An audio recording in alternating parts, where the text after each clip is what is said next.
దేవునికి స్తోత్రాలు. డాడీకి మమ్మీకి వందనాలు. నా సాక్ష్యం ఏంటంటే, నా కొడుకుకు, చిన్న కొడుకుకు ప్రదీప్ అప్పిలోని పేరు. వారానికి ఒకసారి 2 నెలలకు ఒకసారి జ్వరం ఈడ్చి వస్తుంటే ఈయనకేంది ఏం రోగం ఉంది అని అందరూ అనుకున్నారు. మా బంధువులు అందరూ అనుకున్నారు ఏం రోగం ఉంది అని కర్నూలుకి పెద్ద ఆసుపత్రికి తొలకపోయినాము. ఆ పిల్లోనికి పోయేటప్పుడు ఇంటికాడ నేను నా భార్య ప్రార్థన చేసి ఏసు రక్తం తీసుకొని పోయినది, ఏసు రక్తం వేసి తీసుకొని పోయినాము. అన్ని రిపోర్ట్లు అన్ని నార్మల్గా వచ్చినాయి. ఆ పిల్లని ఇప్పుడు తోలుకొచ్చి ఈ సంధిలో, దేవుని సంధిలో కూకబెట్టిన అమ్మగారు పర్మిషన్ ఇచ్చి ఒకసారి పైకి రమ్మని చెప్తా. చూడండి, ఇలా ఈ బాబు కంట తరచు జ్వరం వచ్చేదంటండి. వీక్లో 2 days బాగుంటే 2 days అస్సలు బాగుండేవాడు కాదంట.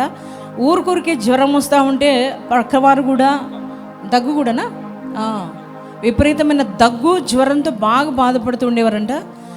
ప్రక్కవారు అందరూ కూడా మరి బంధువులు కానీ అందరూ ఈ అబ్బాయికి ఏదో జబ్బు ఉంది మీ బాబుకి, అందుకే ఎప్పుడు కూడా అలాగే జ్వరం వస్తూ ఉంది, దగ్గుతూ ఉన్నాడు అని చెప్పి మరి వారికి చెప్పడం జరిగిందంట. తండ్రి చాలా వేదనతో బాధతో ఈ పరిశుద్ధాత్మ తైలాభిషేక ఆరాధనలు వారు లాస్ట్ మంత్ పాల్గొన్నారు. ఇక్కడ నుంచి ప్రార్థనా తైలం, దైవజనులు ప్రార్థించిన ప్రార్థనా తైలం తీసుకుని వెళ్ళి మరి ఈ కుమారునంట మరి డాక్టర్ దగ్గర తీసుకెళ్ళి ప్రేయర్ ఆయిల్ అప్లై చేసి ఆ కుమారుని డాక్టర్ దగ్గర తీసుకుని వెళ్ళడం జరిగింది.